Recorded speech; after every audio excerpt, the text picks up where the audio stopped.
And Aaron Gilmore. Thank you, Mr. Speaker. My question is to the Minister of Education. What recent decisions have been made regarding schooling in Christchurch? The Honourable Anne Tolley. Mr. Speaker, good news.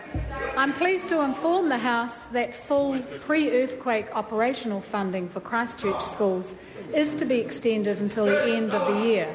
This decision means that schools in Christchurch will continue to receive funding for the number of pupils that they had before the February earthquake. In addition, Christchurch's schools have access to their full staffing entitlement, and teacher numbers will not be reduced during 2011. Double funding will also continue, with schools around the country still being resourced for enrolling Christchurch students. The schools in the city are doing a fantastic job, and many of them in very difficult circumstances.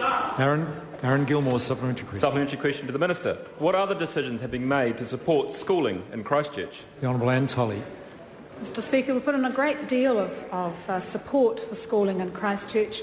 I recently announced that study centres have been established across the city. These will be staffed by trained and registered teachers and focused on students years 11, 12 and 13 to give young people a place to go and do their homework, study for tests or seek extra help from trained teachers. NZQA have announced that for NCEA external assessment, a separate derived grade process will be established. There will be a simplified process of collecting evidence for internal assessment, and there will be a special credit inclusion appeal process. I'm also pleased to inform the House that urgent repairs have allowed Heaton Intermediate to return to their original site after double bunking for much of Term 1.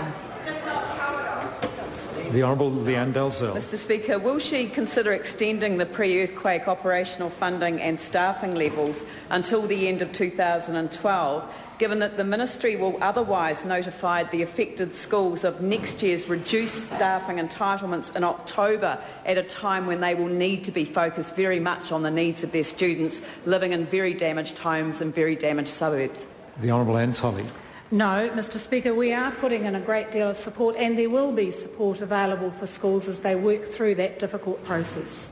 Supplementary, Mr. Speaker. The Honourable Leanne Dalzell. Mr. Speaker, will the Minister ensure that Project Early, a very successful program modelled on the Incredible Years program operating in the eastern suburbs since the 1990s, is fully funded by the Ministry in light of the Ministry of Social Development's untimely advice just prior to the earthquake that their funding would be cut at the end of this year?